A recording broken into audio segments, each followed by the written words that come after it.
ప్రభువులు ఎప్పుడు పక్షపాతం లేదు. There is no bias. ప్రభుకి తెలంగాణ, ఆంధ్ర, ఆ బిడ్డ, ఈ బిడ్డ, ఆ కొడుకు, ఈ కొడుకు, కనిష్ఠుడు, జ్యేష్ఠుడు, ఉత్తముడు, సర్వోత్తముడు అట్లేం తేడా లేదు. అన్న గణపరచు వారిని నేను గణపరుస్తాను. దేవుడు మనం గొప్ప వ్యక్తులుగా చేయాలని కోరుతాం. నిలబడుట, standing in the presence of God. దైవ సన్నిధిలో ఎలాంటి పరిస్థితుల్లో నిలబడ్డారు అని ఒక 5 ఉదాహరణలు పాత నిబంధన ఆధారం చేసుకొని మీకు పరిచయమైన నేను జ్ఞాపం చేయటానికి ప్రయత్నం చేస్తా. మొదటిది ఆదికాండం 18వ అధ్యాయం. Genesis chapter 18. ఆదికాండము 18వ అధ్యాయం 22. Genesis chapter 18 verse 22.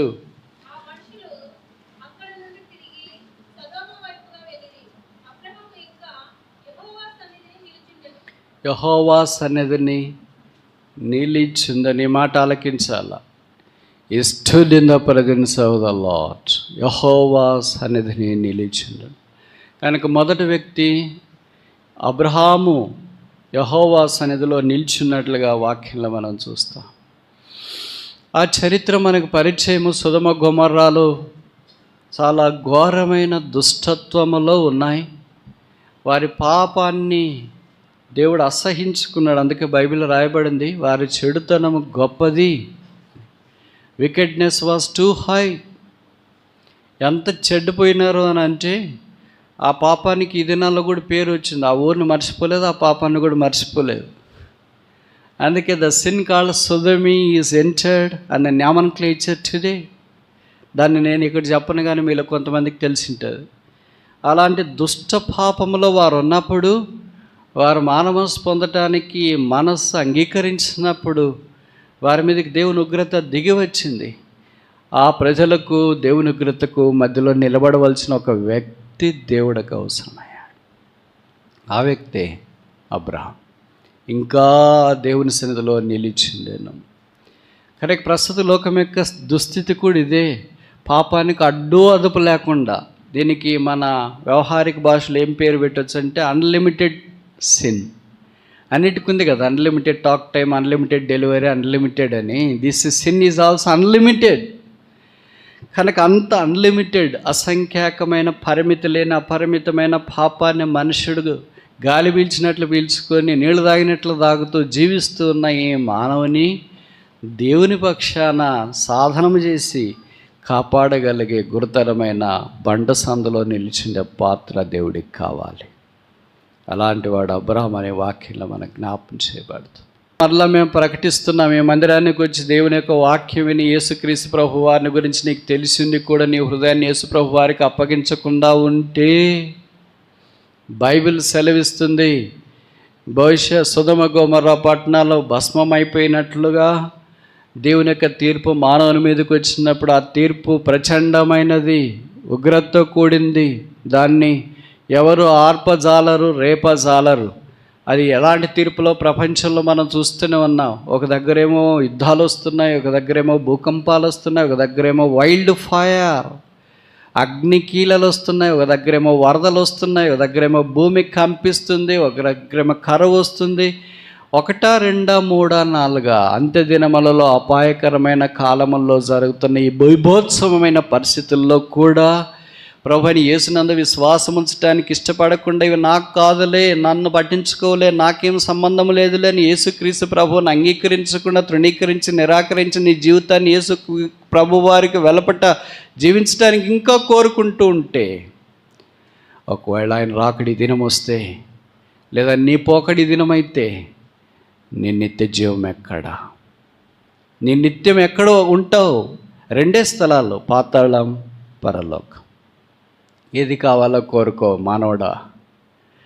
దేవుడు చేసిన సృష్టి ఎదుట మానవుడు నిరుత్తరుడై ఉన్నాడు. నీకు తెలిసిన ఇరుమిడి మెడుకమైన జ్ఞానం చేత, కొంత తెలివి చేత దేవుడు ఎక్కడున్నాడు, దేవుడు నాకు ఇప్పుడు అవసరం లేదు, అన్నీ బాగానే జరుగుతున్నాయి కదా, దేవుడు నాకేం పని ఉంది అని బహుశా నువ్వు అనుకుంటూ ఉండొచ్చు. బతికినంతకాలం నీకు దేవుడు అవసరం లేకపోవచ్చు. బతికిన తర్వాత నీకు గతే, చనిపోయిన తర్వాత నీకు గతేంటి? చనిపోయిన తర్వాత కూడా జీవం ఉంది, తక్కడు బక్కడు అని అనుకోవద్దు. చదువు తర్వాత ఏంటి, ఉద్యోగం, ఎలాగన్నీ దశలుగా ఉన్నాయో మానవ జీవితంలో కూడా భూమి మీద ఒక దశ, దీని తర్వాత ఇంకా దశలు ఉన్నాయి. ఇది పీపా దశ మాత్రమే, గుడ్డు దశ మాత్రమే. ఇది పొదిగిన తర్వాత పిల్లై నిత్య జీవంలో ఉంటుంది, ఎటర్నల్ లైఫ్. దాన్ని ఇవ్వటానికి కొరకే యేసు ప్రభు ఈ భూమి మీదకి వచ్చినాడు. అందుకే యేసుక్రీస్తు ప్రభు వారు మానవుని ప్రేమించి శిలువ మీదకి వెళ్ళి తల మీద ముళ్ళ కిరీటం, ముఖం మీద ఉమ్మి, దేహం అంతా కోడ దెబ్బలు, ప్రక్కలో బల్లెపోటు, కాణము లేని దెబ్బలు ఎవరికి, హేతువు లేని గాయాలు ఎవరికి, రక్తస్రావం కలిగిన దీన శరీరాన్ని శ్రీలో మన కొరకు వేలాడదీయబడ్డం ఎవరి కొరకు, అరికాల మొదలుకొని నన్నెత్తి దాకా కొంచెమైనను ఖాళీ స్థలం లేకుండా కొరడాలతో దున్నబడ్డం ఎవరి కొరకు, ఈ రక్త ప్రవాహం ఎవరి కొరకు, ఈ శిక్ష ఎవరి కొరకు, ఈ దెబ్బలు ఎవరి కొరకు, ఈ అవమానం ఎవరి కొరకు, ఈ నింద ఎవరి కొరకు, ఈ వేదన ఎవరి కొరకు, ఈ శిలువ శ్రమ ఎవరి కొరకు? పాపాత్మలమైన మన కొరకు కాదా? ఇంకా యేసుని అంగీకరించకుండా పర్వాలేదులే అనుకోవద్దు. మేము దైవసేవకుల పిల్లలే కావచ్చు, ఎల్డర్స్ పిల్లలే కావచ్చు, అమ్మగారు నాన్నగారు సండే క్లాస్ టీచర్స్లే అని అనుకోవచ్చు, ఇక్కడే పుట్టాను ఇక్కడే పెరిగాను అనుకోవచ్చు. నువ్వు ఎక్కడ పుట్టినా ఎక్కడ పెరిగినా నీకు యేసు ప్రభు కావాలా, రక్షణ కావాలా, పాపక్షమాపణ కావాలా. మీ తల్లిదండ్రులు నీకు తెలియకుండానే రాత్రిపూట లేచి నీ దగ్గర ప్రార్థన చేస్తున్నారేమో, కన్నీరు గారుస్తున్నారేమో, అయ్యో నా కుమారుడు రక్షణ పొందితే ఎంత బాగుండు, నా కుమార్తె రక్షణ పొందితే ఎంత బాగుండు, నా తోబుట్టువులు రక్షణ పొందితే ఎంత బాగుండు, మా ఆయన రక్షణ పొందితే ఎంత బాగుండు, మా ఆవిడ రక్షణ పొందితే ఎంత బాగుండు. ఇవన్నీ పోసి నీకు తెలియట్లేదేమో రక్షణ యొక్క విలువ. ఈ క్షయమైన మానవునికి తెలియటానికి అక్షయుడైన దేవునితో అక్షయమైన లోకంలో ఉన్నప్పుడు మాత్రమే అర్థమవుతుందంటే తప్పు కాదేమో. Last drop for a last soul. యేసుక్రీస్తు ప్రభు వారి యొక్క ప్రేమకు నిలువెత్తటి ఉదాహరణగా మనం చూస్తాం. పాపపు రోగము చేత మానవ జాతి కొట్టిమిట్టాడి ఏం చేయాలో దిక్కుదోచుకున్న పాతాళం వైపు పరుగులు తీస్తున్నప్పుడు దేవుడు తన కుమారుని భూమి మీదకి పంపించినాడు. ఒకవైపు తన కుమారుడు శిలువ మీద వేలాడదీయబడ్డా, ఒకవైపు తన రూపంలో ఉన్న మానవ సృష్టి అంతా ఉండడా. ఏది కావాలా, ఏది కావాలా, ఏది కావాలా? దేవుడికి టఫ్ చాయిస్. తన కుమారుణ్ణి మన కొరకై శిలువలో అప్పగించడానికి ఇష్టపడ్డాడు, కానీ లోకాన్ని చంపటానికి ఇష్టపడలేదు. తన కుమారుని శిలువ మీద అలాగే వధించినాడు. తల మీద ముళ్ళ కిరీటం, ముఖం మీద ఉమ్మి, చేతుల్లో మేకులు, దేహమంతా కోడ దెబ్బలు, రక్తం కారుతుంది. పాపలమైన మనం ఆ రక్త ప్రవాహం దగ్గరికి వెళ్ళి కడగబడి శుద్ధీకరించబడి రక్షణార్థమైన వెలుగును పొందిన వారమై రక్షించబడి ముందుకు సాగిపోతున్నాం. పాపలు వస్తూనే ఉన్నారు, రక్తం కారుతూనే ఉంది. Last drop for the last soul. ఆఖరి రక్త బొట్టు, ఆఖరి మనిషి రక్షించబడేదాకా ఇది నానికి యేసు రక్తము శిలువలో నుండి ప్రవహిస్తోంది. ఆ యేసు వద్దా, ఆ రక్షకుడు వద్దా, ఆ పాపలు విమోచకుడు వద్దా, ఆ లోకనాథుడు వద్దా?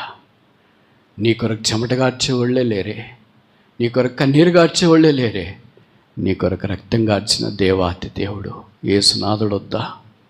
ఎంతకాలం హృదయం కఠినం చేసుకుంటావు, ఎంతకాలం పర్వాలేదులే అనుకుంటావు, ఎంతకాలం నాకు అవసరం లేదులే అనుకుంటావు. యేసును ప్రకటిస్తున్నా, ప్రభుని యేసునందు విశ్వాసం ఉంచుము, అప్పుడు నీవును నీ ఇంటి వారును రక్షణ పొందదురా.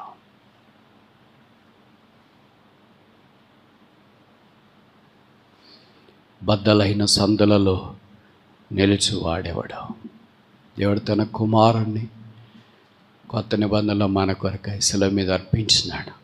ఇప్పుడు రక్షణ పొందిన మనము మన చుట్టూ రక్షణ లేని వారి కొరకై దైవ సన్నిధిలో అబ్రహాం వలె నిల్చుండే.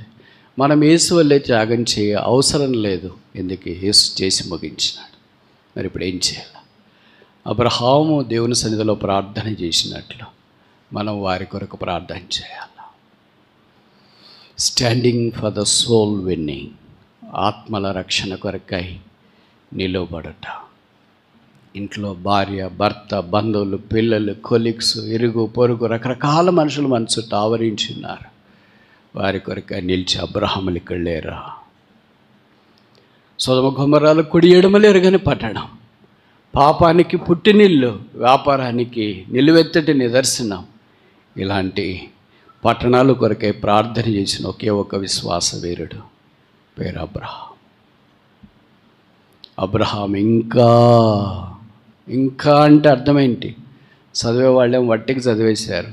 ఆ ఇంకా అనే మాట ఎంత దూరమైనా మనల్ని తీసుకుని వెళుతుంది. ఇంకా ఇంకా ఇంకా ఇంకా ఇంకా మారు మనసు పొందలేదు అయినా పర్వాలేదు, ఇంకా రక్షణ పొంది అయినా పర్వాలేదు, ఇంకా ఇంకా ఎంతకాలం చేయలేదు ప్రార్థన? మా ఇంట్లో వాళ్ళు రక్షణ పొందట్లేదు, మా ప్రాంతం వాళ్ళు రక్షణ పొందట్లేదు, మా కొలీగ్స్ రక్షణ పొందట్లేదు, మా కుటుంబంలో రక్షణ పొందట్లేదు, ఇంకా కొడుకు కూతురు రక్షణ పొందట్లేదు. కొంతమందిని దేవుడు తీసుకెళ్తున్నాడు, పునాదులు పాడైపోతున్నాయి, నీతిమంతులు కొనిపోబడుతున్నారు. ఎక్కువ కేడు జరగకుండా దేవుని చిత్తంలో ఉన్న వారిని దేవుడు పట్టుకొని పోతున్నాడు. నల్లారా రెండని పిలుస్తున్నాడు. వారు వెళ్ళిపోయిన తర్వాత వారి తరంలో నిలబడి బండ సందులో నిలబడటానికి స్త్రీలు పురుషులు ఈ ఊర్లో లేరా? సుఖభోగాల కొరకు ఉండొచ్చు, పేరు ప్రఖ్యాతుల కొరకు ఉండొచ్చు, ధన ఘనతల కొరకు ఉండొచ్చు, ఆస్తి సంపాదనల కొరకు ఉండొచ్చు, పేరు ప్రఖ్యాతుల కొరకు ఉండొచ్చు. అయితే క్రీస్తు కొరకు కన్నీరు గార్చే వారు లేరా? దేవుడు అలాంటి వారి కొరకు ఎదురు చూస్తున్నాడు. ఒక్క అబ్రహాం సరిపోయాడు దేవుడికి. 1 పర్సన్ చెమట వచ్చే 1000 మందికైనా కన్నీరు గార్చే ఒక్క వ్యక్తి దేవుడికి కావాలి. నేను చెప్పే మాటలు మీకు అర్థమవుతున్నాయా? తూటాల వలె దిగుతుంటాయి, అయినా లెక్క జమ లేకుండా జీవిస్తున్నారేమో. ప్రభు మనల్ని చూస్తున్నాడు, మన ఇద్దరి నుండి కావాలని కోరుతున్నాడు. సవాల్ స్వీకరించడానికి ఇష్టమైన. రెండోది చూస్తాం, 3వ అధ్యాయం నిర్గమకాండం 5వ వచనం. Exodus chapter 3 verse 5.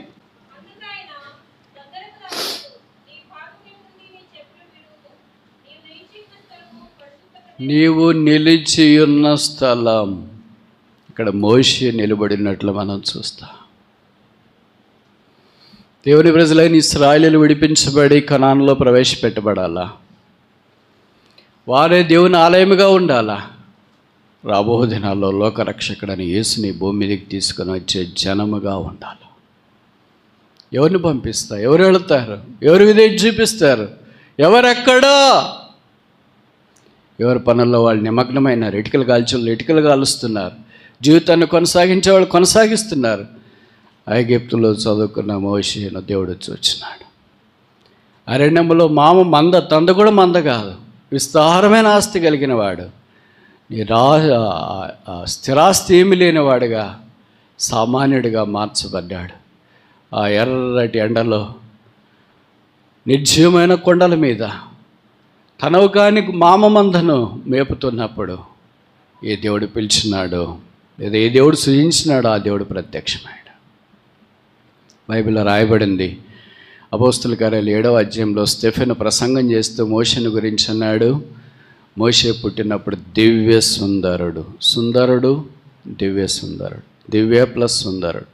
అసలు మనకు సుందరమే లేదు, ఇంక దివ్య ఎక్కడి నుండి వస్తుంది? అలాంటి వాడు దేవుని మాటకి విధేయత ఎలాగ చూపించగలిగినాడు? మోషే 2 సార్లు ఆయన పేరుతో పిలిచేటప్పటికైనా నన్ను పేరుతో పిలిచేవాళ్ళు ఎవరున్నారు? మామూలుగా మనల్ని అందరూ పేరుతో పిలరు కదా, బ్రదర్ సిస్టర్ అంటారు, లేదా అక్క అన్న అంటారు. పేరుతో పిలుస్తున్నారంటే పేరు తెలిసిన వాళ్ళు ఉండాలి, పరిచయమైన వాళ్ళు ఉండాలి. దారంబడి పోయేవాళ్ళంతా మనం పేరుతో పిలవరు. మన కొలీగ్స్, ఇరుగు పొరుగు, మనకంటే పెద్దోళ్ళు, అలాంటి వాళ్ళే మనం వాళ్ళు పేరుతో పిలుస్తారు. నన్ను కూడా కొంతమంది పేరుతో పిలుస్తుంటారు, పరిచయమైన వాళ్ళు. ఇప్పుడు పరిచయం కాని వాళ్ళు అలాగే పిలవలేదు కదా. మోషే అనుకున్నాడు, ఈ కొండ మీద నేనున్నా, ఇక్కడ మా మామగారు కూడా లేరు, మా స్నేహితులు కూడా లేరు, ఐగుప్తు అంతఃపురం కూడా కాదు, ఎవరు నన్ను పేరుతో ఎవరు పిలుస్తారు? గొర్రెలు అస్సలు పేరుతో పిలవు, ఇరుగు పొరుగు నన్ను పేరుతో పిలరు, ఎవరు పిలుస్తున్నారు? ఆ వింతేమో నేను చూడ తిరగగా మండుచున్న ఆ పొద చూశాడు. స్వరం అక్కడి నుండి వచ్చింది. దేవుడు ఆయనతో మాట్లాడుతూ వచ్చినాడు. ద ప్లేస్ వేర్ దౌ స్టాండెస్ట్, నీవు నిలిచి ఉన్న స్థలం. ఎ ప్లేస్ ఆఫ్ సబ్మిషన్, తగ్గింపు స్థలం, విధేయత స్థలం. మన క్రైస్తవ జీవితంలో ప్రభు యొక్క మాటకు విధేయత చూపించేది, వాక్యానికి విధేయత, దేవుడు మన మీద ఉంచిన దైవ అధికారానికి విధేయత, దేవుని స్వరానికి విధేయత. Submission is the foundation for the blessings. హెబ్రోను సహవాసాలు ఆశీర్వదించబడటానికి చాలా కారణాలు ఉండొచ్చు. దాంట్లో ఒకటి ఏంటంటే, దేవుని దాసుడైన భగత్ సింగ్ గారు దేవునికి విధేయత చూపించినాడు. అదే ఆయన తన పనివారికి పరిచారకులకు నేర్పించినాడు. అదే మనకు కూడా నేర్పించినారు. విధేయత, submission is hallmark of spirituality. No submission, no spirituality. విధేయత లేకపోతే ఆత్మీయత లేదు. దేవుడు మనల్ని ఏదో పని కొరకు, పరిచర్య కొరకు నియమిస్తున్నాడు, పిలిచినాడు, అప్పగించినాడు. కానీ దానికి విధేయత చూపించట్లేదు. ఆ సండే క్లాస్ మినిస్ట్రీ కావచ్చు, చెప్పుల స్టడీ మినిస్ట్రీ కావచ్చు, డ్రైవింగ్ కావచ్చు, లేకపోతే ఇతరులకు సహాయం చేసేది కావచ్చు. ఏదో పరిచయం మనకు తెలియదు. ఏదో వస్తున్నాం, కూర్చుంటున్నాం, వింటున్నాం, బాల్లో పాలు పొందుతున్నాం, కానికేస్తున్నాం, వెళుతున్నాం. ఇవన్నీ క్రైస్తవేతలు కూడా చేస్తారు బయట, మీకు తెలుసు కదా. నీకు వాళ్ళకి తేడా ఏంటి? నీ దేవుడు నీ కొరకు ప్రాణం పెట్టినాడు, ఆయన కొరకు సేవించడానికి పిలిచినాడు. కానీ అది పర్వాలేదులే అన్నట్లుగా, చెల్లిపోతుందిలే అన్నట్లుగా నీ దారిని నువ్వు వచ్చి వెళ్తూ ఉంటే అవకాశం నువ్వు మిస్ చేసుకుంటావు. Spilled out opportunities can never be repeated. ఏ అవకాశం అయితే దుర్వినియోగం చేయబడుతుందో అవకాశాలు తిరిగి రావు. Usually opportunities knock, rarely we have to grab them. అవకాశాలు అరుదుగా వస్తాయి, దాన్ని అంగీకరించాలి, దానికి విధేయత చూపించి లోబడినప్పుడు దేవుడు వాడుకోవటానికి ఇష్టపడ్డా. మనము విధేయత చూపించుకోకుండా ఉండటానికి చాలా కారణాలు ఉండొచ్చు, అన్ని జునైన్గానే ఉండొచ్చు. మోషే చెప్పిన కూడా జునైన్, అయ్యో ప్రభా నాకు అంత మాటలు రావు, నోరు అంత సరిగ్గా తిరగదు, మాట నేర్పని గాను, మా అన్న ఉన్నాడు కావాలంటే ఆయన వాడుకో అంటే మనం దేవుడికి చెప్తాం కావాలంటే వాళ్ళని వాడుకుంటే. దేవుడు ఏం చెప్పాడు తెలిసిన? నువ్వే వాడుకో. నువ్వు వాడుకో ప్రభు అంటే వద్దులే, నువ్వే వాడుకో. అందుకనే అహరోను నీకు స్పోక్స్ పర్సన్గా దేవుడు పెట్టినాడు. నువ్వే వాడుకో మీ అన్నని. నేను వాడుకోవడం ఎందుకు? నేను నిన్ను వాడుకుంటా, మీ అన్నని నువ్వు వాడుకో. అది ఎంత టఫ్ కదా. సోషల్గా చూస్తే అన్నకి తమ్ముడు సహాయం చేయడం అనేది మామూలుగా జరుగుతుంది. తమ్ముడికి అన్న సహాయం చేయడం అనేది ఈశ్వరులకు జరగదు. వాడు బైబిల్లో అలాగే జరుగుతుంది. దేవుడు అభిషేకించినాడు ఆయన్ని కనుక. అహరోన్ని నువ్వే వాడుకో. ఆయన మాట నేర్పరు అన్నాడు, సరే నువ్వే మాట్లాడుకో. ఆయన పరిచర్య చేస్తాను, సరే నువ్వే చేసుకో. ఏది పరిచర్య నియమించాలనుకున్నావు, do it everything, but I need you. God doesn't see our talents, he sees our submission. దేవుడికి మన తలాంతలు కాదు కావాల్సింది, అది రంగస్థలం కాదు, కళావేదిక కాదు, కళాక్షేత్రం కాదు, కళామ తల్లి కాదు. ఒకసారి చెప్పనా, ఈ మాటలన్నీ మీకు బాగా అర్థమవుతుంటాయి అనుకుంటా. ఆయన కలువరి రక్షకుడు, ఆయనకు హృదయం కావాలి. ఆయన కళామ తల్లి కాదు, చప్పట్లు కొడితే సంతోషించటానికి. చప్పట్లు కొడితే సంతోషించేవాడు కాదు యేసు, గుండె శబ్దం విని ఆనందించేవాడు యేసు. చప్పట్ల గుండె శబ్దమ్మా, ఏంటి నీ జవాబు? మోషే విధేయత చూపించినాడు. ఆ తర్వాత జరిగింది నాకంటే మీకు బాగా తెలుసు. మోషే పాత నిబంధనలు గొప్ప నాయకుడని బైబిల్లో రాయబడింది. అతని వంటి ప్రవక్త అంతకుముందు కానీ తర్వాత కానీ ఎప్పుడు కానీ లేడు. నభూతో నభవిష్యత్ అంటే నెవర్ బిఫోర్, నెవర్ ఆఫ్టర్. అంతకుముందు లేదు, తర్వాత లేదు. పాల్వంచలు అలాంటి వాళ్ళు ఉన్నారా? Never before, never after. మంచికి చెడుకు కాదు, చెడుకు మస్తుగా ఉంటారులే. మంచి కొరకు, దైవ కార్యాల కొరకు నెవర్ బిఫోర్, నెవర్ ఆఫ్టర్. అందుకే యేసు ప్రభు తను స్వతహాగా నోటితోనే చెప్పినాడు, మోషే కంటే గొప్పవాడు ఇక్కడ ఉన్నాడు. ఆ యేసు ఈ దినాన మన కొరకై తగ్గించుకొని శిలోమానం అప్పగించబడి మనల్ని వాడుకోవాలని కోరుతున్నాడు. ఇష్టమేనా? మూడోది చూస్తామా? Joshua chapter 5.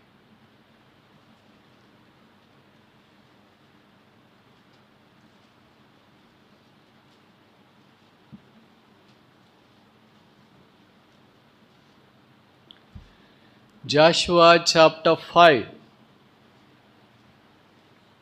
verse 15, 5:15. అందుకు యెహోవా సేనాధిపతి నీవు నిలిచిన ఈ స్థలం, నీవు నిలచి ఉన్న ఈ పదాన్ని గురించి మనం ఆలోచించడానికి పూనుకున్నాం. బద్దలైన సందులలో నిలిచివాడు ఎవడైనా గలడా? Is there anybody who can stand in the gaps? ఖాళీ స్థలములో నిల్చుండేవాళ్ళు. అది ప్రభు ఇచ్చే సవాల్.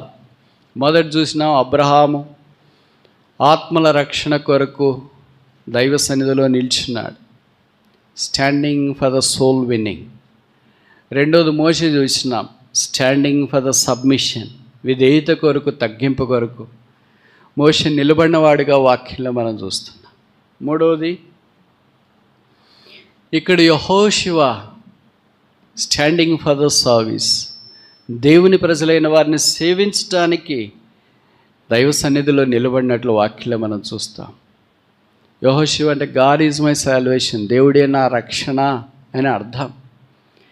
అలాంటి పేరు కలిగిన వ్యక్తి మోషే తర్వాత దేవుని ప్రజలను నడిపించడానికి దేవుడు వాడుకుంటూ వచ్చినాడు. మోషే చాలా బలంగా దైవ కార్యాలు చేశాడు. యెహోషువ వచ్చేటప్పటికి ప్రజలు అనుకున్నారు మోషే ఎక్కడ, యెహోషువ ఎక్కడని. నిజమే, వారు ఒకవైపు వీళ్ళు ఒకవైపు. కానీ మోషే పేరిట ఎందుకో తెలియదు. అంటే నేను వేరుగా చెప్తున్నాను తలంచొద్దండి, పాజిటివ్గా తీసుకొని. మోషే పేరిట ఎందుకో పుస్తకం కూడా బైబిల్లో లేదు. ఆయన 5 పుస్తకాలు రాసిన, మొదటి ఆదికాండం నుండి ద్వితీయోపదేశకాండం దాకా. ఆయన పేరు ఎందుకో ఆ పుస్తకాలకి పెట్టలేదు. కానీ యెహోషువ ఒకటే ఒక పుస్తకం రాశాడు, ఆయన పేరిట పుస్తకం పెట్టబడింది. మీకు తెలుసు కదా, బైబిల్లో క్విజ్ క్వశ్చన్ కూడా ఉంటుంది. మొట్టమొదట వ్యక్తి పేరిట పెట్టబడిన పుస్తకమేది? అంత ఆధిక్యత యెహోషువకి దేవుడు అనుగ్రహించినాడు. కనుక ఆయన పేరిట పుస్తకం వచ్చింది. అద్భుత ఆశ్చర్యకార్యాలు జరిగిస్తూ వచ్చినాడు. దేవుని ప్రజలకు ఆయన సవాలు విసిరినాడు. ఎలాంటి సవాలు విసిరినాడంటే, ప్రజలందరినీ సమకూర్చి 24వ అధ్యాయంలో మనం చూస్తే, మీరు ఎవరిని సేవించినా సేవించుకోండి, as for me my house will serve the Lord, నేనును నా ఇంటి వారును యెహోవాను సేవిస్తాం. ఈ దినాల్లో ఈ మాట చెప్పాలంటే చాలా కష్టం. ఆ దినాల్లో ఇంకా కష్టం కదా. ఎందుకంటే సమూయేలు లాంటి వాళ్ళు ఉన్న దినాల్లో, ఏలీ లాంటి వాళ్ళు ఉన్న దినాల్లో వాళ్ళ పిల్లలు సరిగా లేకపోయారు. కానీ ఇక్కడ యెహోషువ లాంటి గొప్ప నాయకుడు, సూర్యుని నాపినోడు, చంద్రుని నాపినోడు, యోర్దాన్ని ఏకరాశిగా చేసిన వాడు, ప్రజలలో సామర్థ్యం కలిగించి స్వాస్థ్యాన్ని పంచిపెట్టడానికి పూనుకున్నవాడు, ఎలాగ నష్టపోయింటాడో కుటుంబ విషయంలో అని అనుకుంటాం. కానీ బైబిల్ భిన్నంగా మనకు బోధిస్తుంది. మామూలుగా భార్యాభర్త 2 పిల్లలు ఉంటే 4గురిని సిద్ధం చేసుకొని మందిరానికి ఆదివారం ఆ సమయానికి ఆరంభ ప్రార్థనకి రావడం అరదు. ఏమంటే 1,00,000 కారణాలు ఉన్నాయి దానికి. ఏ కారణం కూడా జునైన కారణం కాదని మీలో నాకంటే ఎక్కువ మందికి తెలుసు. ఎందుకంటే ఏమి లేనప్పుడే సమయానికి వచ్చినాం. తాగటానికి నీళ్ళు లేనప్పుడు, తినటానికి తిండి లేనప్పుడు, నడవటానికి కాళ్ళు సరిగా పనిచేయనప్పుడు, రావటానికి బండి లేనప్పుడు, సౌకర్యాలు లేనప్పుడు, కరెంట్ లేనప్పుడే సమయానికి వచ్చిన. ఇప్పుడు అన్నీ ఉన్నా సమయానికి రాలేకపోతున్నా. ఎందుకంటే సోమర్తనం ఎక్కువ ఆవరించింది. ఈ మాటలు నేను చెప్పొచ్చా? మందిరానికి ప్రజలు 5 రకాల వాళ్ళు వస్తుంటారు. ఏమి అనుకోవద్దండి, సరేనా? మీరు అట్లా సైలెంట్గా ఉండి ఎందుకులే ఏదో చెప్పుకొని పోదాం అనిపిస్తుంది. చెప్పమంటారా వద్దా? మీరు చెప్పేది చెప్పండి, మేము చేసేది చేస్తాను. మీ పని చెప్పేది చేసి మా పని. మందిరానికి 5 రకాల ప్రజలు వచ్చేవాళ్ళు. మొదటిది ఏంటంటే విజిటర్స్, అతిథులు వస్తుంటారు. అప్పుడు ఆదివారము, పెళ్ళిళ్ళకి, పేరెంటాళ్ళకి, గుడ్ ఫ్రైడేకి, ఈస్టర్కి, జనవరికి, డిసెంబర్కి వాళ్ళని విజిటర్స్ అంటారు. అంటే సందర్శకులు. వాళ్ళు ఎప్పుడైనా రావచ్చు, ఎప్పుడైనా పోవచ్చు. అలాంటి వాళ్ళు కొంతమంది ఉంటారు. మరి మీరు ఏ టైప్ తర్వాత చూసుకోండి. రెండవది ఏంటంటే గెస్ట్లు, అతిథులు. అతిథులు అంటే పిలిస్తే వస్తారు. ఇంక వాళ్ళనే పట్టించుకోవాలని మనం కోరుతూ ఉంటారు వాళ్ళు. మనం ఎక్కడ పట్టించుకుంటాం? అతిథి దేవోభవ అని బాగానే ఉంది, కానీ మన ఇళ్ళకి వచ్చిన తర్వాత ఎవరిబడి ఈజ్ ఈక్వల్. కానీ కొన్నిసార్లు పట్టించుకోలేదని వాళ్ళు అనుకుంటే, మేము అందరికి వచ్చినా మీరు ఏం పట్టించుకోలేదు, అంతసేపు మమ్మల్ని సాగుకొట్టేసారు, ఇంక మేము రాము, అది ఇదని. ఇలాంటి అతిథులు కొంతమంది ఉంటారు. అతిథులు ఏమంటే first treatment is the best treatment అనుకొని వస్తారు. ఫస్ట్ ట్రీట్మెంట్ వర్స్ట్ ట్రీట్మెంట్ అయినప్పుడు దే విల్ నెవర్ కమ్. మూడో రకం ఏంటంటే సబ్స్క్రైబర్స్, చందాదారులు. అంటే వాళ్ళు మనం కానుకేయకపోతే దేవుడు ఏమని శపిస్తాడేమో, నష్టం కలుగుతుందేమో అని వచ్చేవాళ్ళు ఉంటారు. వీళ్ళు చందాదారులు, సబ్స్క్రైబర్స్. 4వ రకం ఏంటంటే కస్టమర్స్, వినియోగదారులు. బ్యాంకుకి ఎల్ఐసికి పోయి లైన్లో నిలబడుతుంటారు చూడు, వీళ్ళని వినియోగదారులు అంటారు. ఎందుకంటే వాళ్ళ పాలసీలు అక్కడ ఉంటాయి, వాళ్ళ అకౌంట్లు అక్కడ ఉంటాయి, పోకపోతే మళ్ళీ సీజ్ అవుతుందేమో అని వాళ్ళకు భయం. మందిరానికి వచ్చే వాళ్ళలో ఈ 4 రకాలే ఉంటే ఇది నన్ను మనం రావాల్సిన పని లేదు. 5వ రకం కూడా ఉంది. వాళ్ళు ఎవరంటే డ్వెల్లర్స్. 24వ కీర్తనలో ఉంది, 4వ వచనం అనుకుంటాను, నీ మందిరమందు నివసించువారు.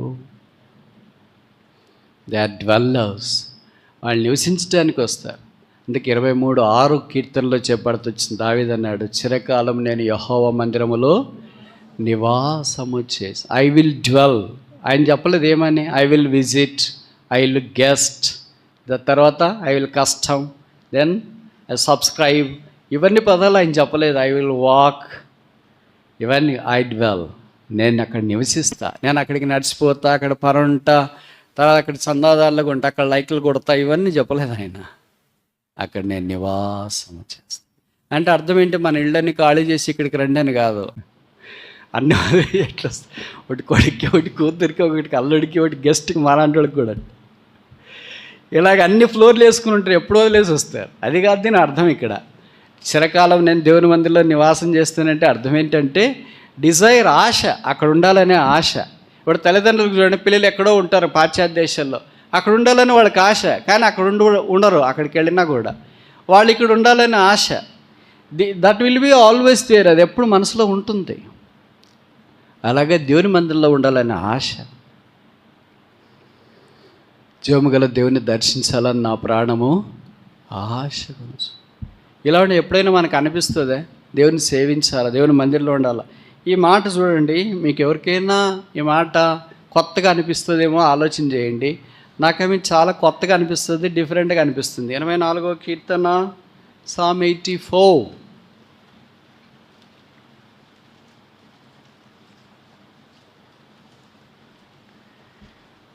రెండవ వచనం ఆఖరి వరుస నేను చదువుతాను. జీవము గల దేవుని దర్శించుటకు నా హృదయమును నా శరీరమును ఆనందముతో.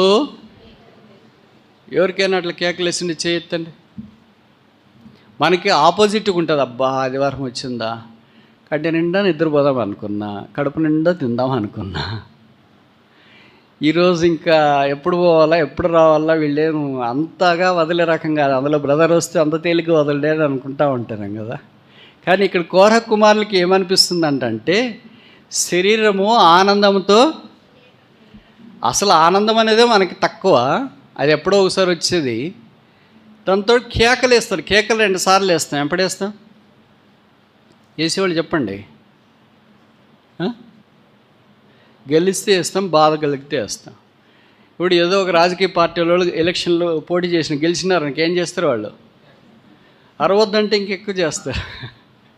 వాళ్ళు కేకలు వేస్తూనే ఉంటారు, కేకలు వేస్తూనే ఉంటారు. ఎందుకంటే విక్టరీ బ్రింగ్స్ షౌట్. ఆ విజయం వారి కేకలు తీసుకుని వస్తుంది. ఈ కీర్తనకారుడు కోరహ కుమారులు కూడా వాళ్ళ కేకలు, యేసు ప్రభు విజయం, దేవుని విజయం కేక, లేకపోతే బాధ కేకలు. యేసు ప్రభు వారు సెలవులో కేక వేసి ప్రాణము విడిచాను. ఎక్కువ బాధ కలిగిన కేకలు వేస్తుంటా. నేను ఇవి చెప్పకూడదు అనుకుంటా, కానీ ఇది వాస్తవాలు. మరి ఏం చేస్తాను చూడండి. ఎవరైనా కాని విధానంలో దేహం కొన్ని భాగాలు కాలిపోయి ఉంటాయి అనుకో, ఒక హాస్పిటల్ ఉంటా.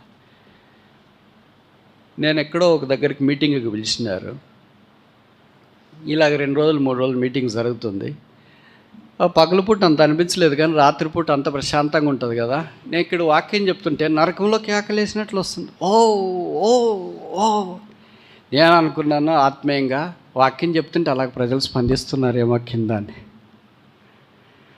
వాక్యం చెప్పేది అయిపోయిన తర్వాత ఆల్టర్ కాల్ ఇచ్చినాము, కొంతమంది స్పందించినారు.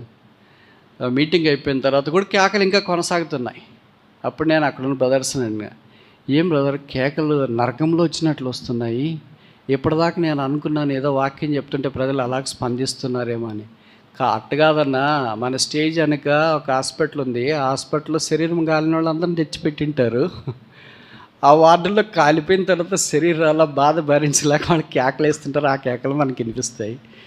పగలు వినిపించలేదంటే పగలు ఎక్కువ శబ్దం ఉంటుంది కదా, అందుకే వినిపించదు. రాత్రిపూట ఎక్కువ శబ్దాలు ఉండవు కదా, నిశ్శబ్దంగా ఉంటుంది కనుక రాత్రిపూట కేకలు ఎక్కువ వినిపిస్తాయి. షాక్ తెలుసా?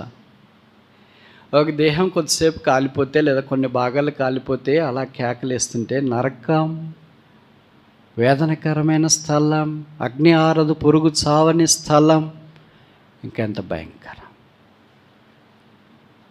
అర్థమవుతుంది మనకు నేను చెప్పే మాటలు. దేవుని మందిరం కొరకు కేకలేస్తూ వచ్చినారంట. యెహోషువ అలాంటి వాడు. నేను, నా కుటుంబంతో వస్తారండి. మామూలు మనమేమన్నా నేను పోతున్నా వస్తావా రావా, సరే నువ్వా నేను వస్తానులే, ఎప్పుడు వచ్చేది ఇంకా కానుకేసులోకి వస్తాను, నీకెందుకు, నాకు కానుకతో ఏం పని లేదు, కానుకలతో మీకే పని. ఇంకా వాళ్ళు ఏం చెప్తే ఇక్కడ లైవ్ వస్తుందిలే, ఇక్కడే చూస్తున్నాను, బ్రదరే కదా పాటలు పాడేది, ఇంకా ఇప్పుడు పాటలు పాడుతున్నా, మొదటి పాటే పాడుతున్నా, ఇంకా 3 పాటలు పాడాలా, వాక్యం చెప్పాలా. ఈ లైవ్ వచ్చిన తర్వాత లైవ్ చూస్తూనే వంట చేస్తూనే ఉంటారు, ఇంక అన్నీ జరుగుతూనే ఉంటాయి. సైమల్టేనియస్ మల్టీ టాస్కింగ్ అంటారు వాళ్ళని. ఒకవైపు ఫోను, ఒకవైపు వంటలో పని చేస్తుంటారు, ఒకవైపు చూస్తుంటారు. ఏంట్రా ఎవరు వాక్యం చెప్తున్నారు చెప్పు. వాడు మనకి ఏం పని లేదు, సోఫాలో కూర్చొని చూస్తుంటాడు. నువ్వన్నా రెడీ అయ్యి వెళ్ళొచ్చు కదరా. కాదమ్మా, మీరంతా వెళ్ళకుండా నేను ఒక్కడ వెళ్ళి ఏం చేస్తాను. ఇలాగ ఒకళ్ళకొకళ్ళు అంతా అందరు కలిసి వచ్చేలాగా కానకలు రెడీ చేసి కింద చెప్పులు తీసుకుంటుంటారు కొంతమంది. ఏమక్క అయిపోయింది కానకన్నా వేసి వస్తాం. వాళ్ళ సబ్స్క్రైబర్స్. ఇలాంటి వాళ్ళన్నా దేవుడు వాడుకుంటాడండి. యెహోషువ అలాంటి వాడు కాదు. నేను నా ఇంటి వారిని యెహోవాను సేవిస్తాం. సర్వీస్. ఇప్పటిదాకా ఎంతమందిని చూసాం? 3. ఇంకోటి చూసి ముగిస్తామా? చాలా. రాజుల మొదటి గ్రంథం 17. 1 Kings chapter 17.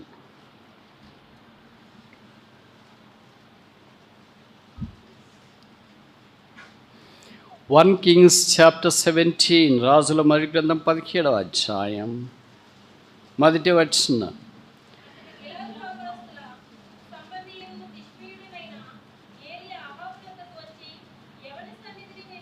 చాలు. ఎవరిని సన్నిధిని నేను నిలబడి ఉన్నాను. చూడండి ఇంట్రో ఎట్లుందో. మనల గురించి ఎవరైనా ఇంట్రో అడిగారు అనుకోండి, అంటే ఉపోద్ఘాతం, మిమ్మల్ని గురించి కొన్ని సంగతులు చెప్పండి అంటే మామూలుగా మనం చెప్తాం, నా పేరు పలానా నేను తెలంగాణ బిడ్డ, అట్లంతా మనం ఇంట్రో ఉంటుంది. ఇక్కడ మన ఏలియన్ ఇంట్రో అడగక మునిపే చెప్పేస్తున్నాడు. ఆహావరాజు దగ్గర నిలబడి నేనెవని సన్నిధిలో నిలబడి ఉన్నాను. ఆ జీవము గల దేవుడు. అసలు ఏలి అంటే అర్థం ఏంటంటే యాజ్ ఫ్రమ్ అబౌవ్, పైనుండి వచ్చినాడు. భూ సంబంధమైన అస్సలు లెక్కలేదు ఆయనకి. అలాంటి సామర్థ్యం కలిగినవాడు. ఆకాశాన్ని ఆపినవాడు, వర్షాన్ని పంపినవాడు, ప్రాణాన్ని ఇచ్చినవాడు. బైబిల్లో మొట్టమొదట చనిపోయిన వారి కొరకు ప్రార్థన చేస్తే జీవం వచ్చి లేచి కూర్చునింది ఈయన వల్లే. బైబిల్లో మొట్టమొదట ఆకాశము వర్షం కురవకుండా ఆగింది ఈయన వల్లే. బైబిల్లో మొట్టమొదట ఆకాశం తెరవబడి వర్షం వచ్చింది ఈయన వల్లే. యాకోబు 5:17 మనం చూస్తాం, ఏలియా మన వంటి స్వభావం గల దైవ సేవకుడు అని రాయలేదు, ఎల్డర్స్ అని రాయలేదు, భక్తుడు అని రాయలేదు, ప్రవక్త అని రాయలేదు. ఎవరు? ఎందుకు అలాగ రాశారు? చదువుకొని మర్చిపోండానే. ఆ పద ప్రయోగం చూడండి. పరిశుద్ధాత్మ దేవుడు వాడే పద ప్రయోగం చాలా అద్భుతంగా ఉంటుంది.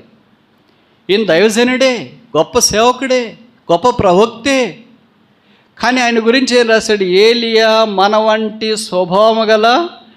అక్కడ ప్రవక్త అని రాసింటే ఏమనుకో, మనమేం ప్రవక్తలు కాదులే, మనం అలాగే వాడబడతాం, మనమేం దైవ సేవకులు కాదులే, మనల్ని అలాగే ఎక్కడ వాడుకుంటామని. కనుక ఇవన్నీ మనం మొత్తానికి ఎక్స్క్యూజెస్ చేసుకోవడానికి అవకాశం ఉంటుంది. అని అక్కడ ఏం రాశారంటే మన వంటి స్వభావం గల మనుషుడు. ఇప్పుడు చెప్పండి, నేను మనుషుని కాదులే, దేవుడు నన్నేం వాడుకుంటారని వాళ్ళు చేయొద్దండి. ఉన్నారా ఎవరన్నా? ఎవరు అనుకోవటానికి వీల్లేదు. ఆ మనుషుడు అనే పదము అన్ని జాతుల వారిని ఒకేసారి ఎంక్లోజ్ చేస్తుంది. అంటే అర్థం ఏంటంటే ఆకాశమందున్న దేవుడు మానవ జాతికి పైనున్నవాడు, మానవుని సృజించినవాడు, మానవుని ఎంత దాకైనా వాడుకోగలడు అనేది మనకి జ్ఞాపకం చేస్తుంది. వాడుకో ప్రభువా, నన్ను వాడుకో అని ఇష్టం ఉండాలి ఆ మనుషునికి. దేవుడు ఆకాశాన్ని మోయగలడు, దేవుడు ఆకాశాన్ని తెరవగలడు. ఆహాబు లాంటి దుశ్చార్యము అంటే దుర్మార్గపు రాజు దగ్గరికి వెళ్ళి చెప్తున్నాడు, నేను ఎవరి సన్నిధిలో నిలబడ్డాను. ఆ స్టోరీ అంతా మీకు తెలుసు కదా. ఆ దినాల్లో ప్రజలు సేమ్ మన మాదిరి ఉన్నారు. గోపీలు అంటే తెలుసు కదా, తెలుసా తెలియదా? తెలుసు మీకు అందరికీ, ఎందుకంటే యాక్షన్ రోజు అదే చేస్తుంటారు కదా. ఒక పిల్లి గోడ మీద ఉందంట, గోడకి యూతులు ఒకరు ఉన్నారు, గోడకు అవతలకు కూడా ఒక ఇల్లు ఉంది. ఆ పిల్లి గోడ మీద ఎందుకుంది? పిల్లి అంటే క్యాట్. ఎందుకుందంటే దానికి పాలు, పెరుగు, మిల్క్ ప్రోడక్ట్స్ అంటే చాలా ఇష్టం. కనుక దానికి పాలు ఇక్కడ ఉన్నాయని చెప్పాల్సిన పని లేదు, మనము పెరుగు ఇక్కడ ఉందని చెప్పాల్సిన పని లేదు, నెయ్యి ఇక్కడ ఉందని చెప్పాల్సిన పని లేదు. దాని ముక్కలు మనకంటే బాగా పనిచేస్తాయి. అందుకనే గోడ మీద ఉండి ఎవరు పాలు పెట్టినారు, ఎవరు పెరుగు పెట్టినారు, ఎక్కడ మజ్జిగ పెట్టినారు అని అది ఎక్కడే చూస్తూ ఉన్నది. కనుక ఒకవైపు ఒక ఇంట్లో పాలు పెడితే ఇక్కడికి దూకుతుంది, అక్కడ పాలు తాగేస్తుంది, మళ్ళీ వచ్చి గోడ మీద పెట్టి మళ్ళీ యూత్లో ఇంట్లో పెడితే ఎక్కడ పెడితే అక్కడికి వెళ్దాం, మనకి వెళ్ళినా ఏముంది అని పిల్లి అనుకుందంట. మనలో చాలామంది బిలీవర్స్ కూడా అలాగే అనుకుంటారు. ఇక్కడ సైతానుడు, ఇక్కడ యేసుప్రభు, ఎవరు కావాలని అనుకుంటే ఈ పిల్లి ఏమనుకుంటుందంటే, ఈ పిల్లి అంటే చెప్పల్లా, మీరు చెప్తారా? చూస్తాంలే ప్రభా, సోమవారం నుండి శనివారం దాకా అక్కడ సైతానుడు పిలుస్తాడు కదా, ఆదివారం వల్ల మీ ఇంటికి వస్తాం, పక్కన ఎక్కడ పోతాం, ఎక్కడ రాకుండా ఎక్కడ పోమంటావు, నువ్వే నిత్య జీవపు మాటలు కలిగిన వాడు, ఎక్కడికి వెళ్ళమంటావు, వచ్చేస్తాంలే ఆదివారం. గోపీలు ఎక్కువైపోయినారు, అందుకే ప్రభు ఆడుకోలేకపోతున్నాడు. బైబిల్లో రాయబడింది, యథార్థవంతులను బలపరచుట కొరకే యెహోవా కనుదృష్టి లోకమందంతటా సంచారం చేసింది. యథార్థవంతులు ఉన్నారని ఏలియా యథార్థవంతుడిగా దైవ సన్నిధిలో కనిపించినాడు. దేవుడు ఆయన వాడుకోవటానికి ఇష్టపడుతూ వచ్చినాడు. ఎలాగ ఆయన వాడుకున్నాడు దేవుడు అంటే, మానము చూడకుండా పైకి కొనిపోబడ్డాడు. నా తండ్రి ఇశ్రాయేలీయుల రథములను గుర్రములు నీవు కావా, వాటి గ్లోరీ, వాటి హానర్. ఒక దేవుడు గణపరిచే వ్యక్తిని ఎంత దాకా గణపరుస్తాడో చూడండి. బైబిల్లో రాయబడింది, మానము చూడక బ్రతక నరడేవాడు అంటే there is none, but there is also exemption. ఎవరు లేరు, కానీ మినహాయింపులు కూడా ఉన్నాయి. అలాంటి మినహాయింపు మనకి ఏలీయా కనిపిస్తున్నాడు. అంటే మనం కూడా మానవం చూడకుండా అలా కొనిపోవాలని కాదు దీని అర్థం. అంటే there is no death in his ministry. ఆయన పరిచర్లో మరణము లేదు. మన దగ్గరికి వస్తే మన పరిచర్లో there is no life in the mystery. తప్ప కరెక్టా? మన వాక్యం చెప్పినా, పాటలు పాడినా, బోధించిన, సండే క్లాస్ చెప్పినా, టీచర్ చెప్పినా, యాక్షన్ సాంగ్స్ చెప్పినా ఏముండాలా? జీవం ఉండాలా. అది ఏలియా పరిచర్య. జీవం లేకపోతే ఏమని అర్థం? మరణం. దేవుడు మనం గొప్ప వ్యక్తులుగా చేయాలని కోరుతాం. యేసుక్రీస్తు ప్రభు వారి ద్వారా ఏలియా లాంటి వాడు ఎంత గొప్ప ప్రవక్త అయ్యాడు. అందుకే ప్రభు నన్ను గణపరచు వారిని నేను గణపరుస్తాను. ప్రభువులు ఎప్పుడు పక్షపాతం లేదు. There is no bias. ప్రభుకి తెలంగాణ, ఆంధ్ర, ఆ బిడ్డ, ఈ బిడ్డ, ఆ కొడుకు, ఈ కొడుకు, కనిష్ఠుడు, జ్యేష్ఠుడు, ఉత్తముడు, సర్వోత్తముడు అట్లేం తేడా లేదు. No bias. ఏం ఫీలింగ్లు ఉండవు, క్యాస్ట్ ఫీలింగ్లు అస్సలు లేవు. ఒకటే ఒక ఫీలింగ్ ఆయనకి, ఆయన లాంటి హృదయం ఎవరికైనా ఉందా అని. ఆయన లాంటి తగ్గింపు, ఆయన లాంటి దీనత్వం, ఆయన లాంటి పరిశుద్ధత, ఆయన లాంటి పెదవులు అంటే దయగలిగిన మాటలు, ఆయన లాంటి జీవితం ఉన్నవారిని ఆయన బలపరచాలని కోరుతాం. బండ సందుల్లో లేదా బద్దలైన సందుల్లో నిలిచిండేవాడు ఎవడు? దేవుడు చిన్న చిన్న వాటిని వాడుకున్నాడు కదా. చాలా ఆశ్చర్యంగా అంట. దేవుడు ఏంటి వాడుకోవడం ఏంటి? ఇంకొక చెప్పనా, అడవిలో పుట్టాను, అడవిలో పెరిగాను, అందరి మధ్య అద్భుతాలు చేశాను, నేనంటే మీ అందరికి ఇష్టం, నా పేరేంటి? Very good. మోషే చేతి కర్ర. అడవిలో పుట్టింది, అడవిలో పెరిగింది, అందరి మధ్యలో అద్భుతాలు చేసింది. ఆ కర్ర ఇప్పుడు ఏలం వేస్తే ఈ బేలు అన్నిటికంటే ఎక్కువ పోతుంది అనుకుంటా. ఎక్కడుంది ఎత్తకండి, మీ ఊర్లో ఏమన్నా ఉందా? మన కర్రలు పట్టుకొని ఇది తీసుకుంటే ఎందుకు అంకుల్ నీ దగ్గరే పెట్టుకో. సార్ గొప్పవాళ్ళ ద్వారా దేవుడు వాడించు. కర్రలైనా, మోసే చెప్పులైనా, యెహోషువ చెప్పులైనా ఎక్కడైనా ఉంటే దొరికితే చాలా అని ఎదురు చూస్తుంటారు హిస్టారియన్స్ వీళ్ళందరూ. ఆ గొప్ప భక్తులు దేవుడు వాడుకున్న వారి చరిత్ర. మన కాలంలోనే భక్త్ సింగ్ గారు వాడిన సామాగ్రి అంటే మనం ఎంతో మక్కువ చూపిస్తున్నాం. దేవుని దాసుడు ఇలాగ దేవుని ద్వారా వాడబడ్డాడని. మరి బైబిల్ చరిత్రలో వాడబడిన వాళ్ళు ఇది నన్ను ప్రభు మనల్ని కూడా వాడుకోవాలని కోరుతున్నాను. మనం ఈ 4 రకాల్లో ఏ రకంలో నిలబద్దాం? మొదటిది ఏంటి? స్టాండింగ్ ఫర్ సోల్ విన్నింగ్, ఆత్మల రక్షణ కొరకు నిలబడ్డ. రెండవది ఏంటి? స్టాండింగ్ ఫర్ సబ్మిషన్, విధేయత కొరకు నిలబడ్డ. మూడవది ఏంటి? స్టాండింగ్ ఫర్ సర్వీస్, పరిచర్య కొరకు నిలబడ్డ. నాలుగవది ఏంటి? స్టాండింగ్ ఫర్ సెపరేషన్, ప్రత్యేకమైన జీవితం కొరకు. ఏలియా దినాల్లో ఇదే కేకలేశాడు. నేను ఇదే చెప్పాను కదా, అటు ఇటు ప్రజలు ఉన్నారని. ఆ వాక్యంలో నుండి ఒక పాట వచ్చింది, ఎంతకాలం మీరు ఎన్నాళ్ళు 2 తలంపుల మధ్య ఉంటారు. హౌ లాంగ్ ఈ హాల్ట్ బిట్వీన్ 2 ఒపీనియన్స్. యెహోవా దేవుడైతే రండి, బయలుదేవుడైతే మీ ఇష్టము అని కర్మెల దగ్గర కేకలేసినప్పుడు, బలిపీఠం కట్టినప్పుడు అద్భుతాలు దేవుడు చేసినాడు. ఆయన ప్రార్థన చేసిన, ప్రభువా నేను నీ ప్రవక్తనైతే, నీ దాసునైతే అగ్ని దిగివచ్చునుగా. బైబిల్లో రాయబడింది, యెహోవా అగ్ని దిగివచ్చి. ఈ ministry centred with fire, ministry centred with a life. అలాంటి పరిచయం ఒక్కరోజు చేసి సచ్చినా పర్లేదు. ప్రభువా నేను అలాంటి పరిచయం ఒక్కరోజు చేసి నెక్స్ట్ డే నువ్వు తీసుకున్నా పర్వాలేదు అనుకుంటా. మన సంగతి ఏంటి మరి? పడిపోయిన సంగతులు ఎక్కడైనా పడిపోయింటే చూపించి ప్రభువా అన్నది. ఎక్కడైనా బాగుంటాయి కదా పడిపోవటానికి. అర్థమవుతుంది నేను చెప్పే మాటలు? కొంతమంది అంత స్టైల్గా పాలిష్డ్గా ప్రార్థన చేస్తారు, ప్రభువా ఎక్కడైనా తప్పిపోయింటే చూపించు నాయన. సైతాన్ అనుకుంటాడు, అక్క మరి ఘోరంగా చేస్తాడు, టూ మచ్ ఓవర్ యాక్షన్. నీ సంగతి నాకు తెలియదా? ఉదయం నుండి సాయంకాలం దాకా నీ హిస్టరీ అంతా నా చేతిలో ఉంది. ఎక్కడైనా పడిపోయింటి చెప్పు ప్రభు అని బల దగ్గరికి పోయి ప్రార్థన. అదేదో నా దగ్గర ఇంట్లో ప్రార్థన చేస్తే పర్వాలేదు, కానీ బల దగ్గర చేస్తున్నావు కదక్క. సైతాన్ అలాగే చెప్పాడు అనుకో, మనకి ఇంకా అంత చెమటలు పట్టిపోతాయి. ఎందుకంటే మన స్టోరీ దేవుడి తర్వాత తెలిసింది ఎక్కువ ఆయనకే. కనుక ప్రభువు మనల్ని స్థిరపరచాలని కోరుతా. చాలా ఆశ్చర్యం చూడండి, మీరు ఒక మొబైల్ ఫోన్ కొన్నారు కదా, ఐఫోన్, ₹1,00,000 అనుకోండి, లేదా 1,50,000 పెట్టుకున్నారు. ఎవరైనా ఉద్దేశపూర్వకంగా మొబైల్ ఫోన్ ఇట్లా కింద పడేయండి, రెడ్ కార్పెట్ మీద కాదు, ఇక్కడి నుండి కిందికి, మీకు ధైర్యం ఉంటే పడేయరు. అది పొరపాటున అటు ఇటు మన చేతుల్లో నుండి పడిపోతుంటే దాని కొరకు మనం పడినా పర్వాలేదు అనుకుంటాం. అంటే చెయ్యి ఇరిగినా, కాలు ఇరిగినా, పళ్ళు ఇరిగినా పర్వాలేదు, కానీ ఏమి ఇరగకూడదు. నిజమేనా? మొబైల్ ఫోన్ ఇరగకూడదు అనుకోండి. ఎందుకని మీరు ఖర్చు పెట్టి కొన్నారు. నాకు ఎప్పుడు ఇది గుర్తొస్తుంది. నా ఫోన్ ఎప్పుడు పడిపోతూనే ఉంటుంది. ఎందుకంటే అది డబ్బా, నోకియా, దాని పనే పడిపోవడం అంట. ఎవరో చెప్పినారు, పడిపోతుంటే అసెంబుల్ చేసుకోవడం అంతే. ఎంత ఎక్కువసార్లు పడిపోతే అంత ఎక్కువ పని చేస్తుంది అన్న అన్నాడు. అది ఎట్లా బ్రదర్? నువ్వు బ్రదర్ని అడిగితే బ్యాటరీ బాగా రీఛార్జ్ అవుతుంది.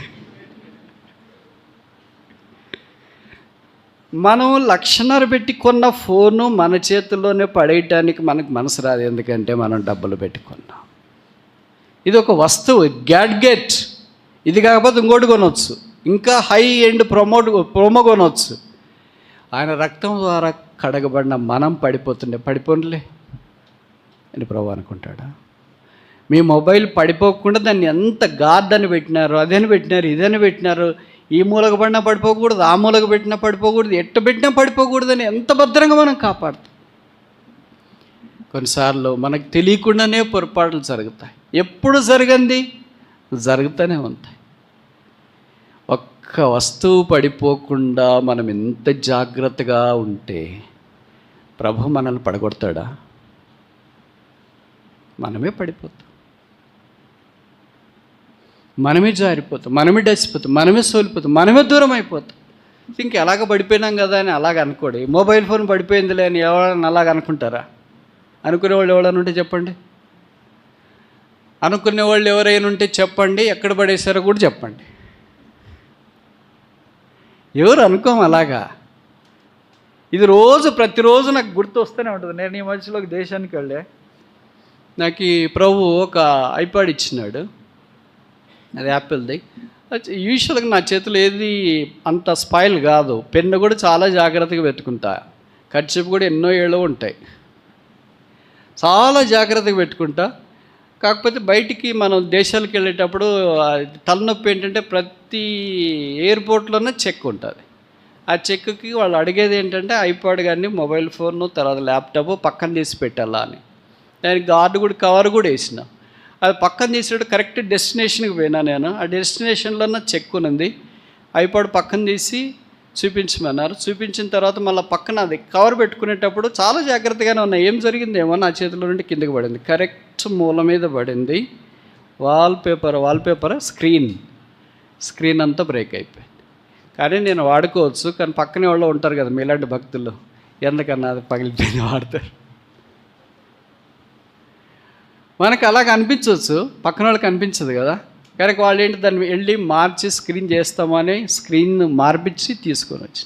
అంటే విచిత్రం ఏంటంటే మనది పగిలిపోతేనే మన పక్కనున్న వాళ్ళు చూడటానికి కూడా ఇష్టపడరు, మనం కూడా చూడటానికి ఇష్టపడం. దీన్ని మార్చుకోవాలని. మరి మన హృదయాలు బద్దలైపోయి పగిలిపోయి జీవితాలు పడిపోయి పాడైపోతే సైతాన్ని కేకలేస్తుంటే నవ్వుతుంటే వాడు పండుగ చేసుకుంటుంటే టపాసులు కాలుస్తుంటే ముందే వచ్చింది పండగ అనుకుంటూ ఉంటే ప్రభు రాండిలే అని అనుకుంటాడా? మారుస్తామని అనుకోడా? రక్తం చేతి కడగదామని అనుకోడా? బాగు చేస్తామని అనుకోడా? అనుకుంటాడు. మరి ఆ గాడ్ గేట్కి ఇష్టం ఉండాల, నన్ను కూడా మార్చు. మనకిష్టం ప్రభు నన్ను కూడా మార్చు. ఎక్కడ మార్చమంటావు? అరికాలు మొదలుకొని నన్నెత్తి దాకా కొంచెమైనా నాకు స్వస్థత లేదు. శిలువ రక్తం చేత కడగబడి శుద్ధీకరించబడి మార్చబడి బండ సందులో నిలిచిండు రాబో తరం కొరకు సాక్ష్యాన్ని కాపాడుతూ ఆ దుప్పటిని ఎత్తుకుంటూ ఆ ఆకాశం వైపున్న దర్శనాన్ని చూస్తూ ముందుకు సాగిపోయినట్లు ప్రభువు మనకు సహాయం చేయనుగాక.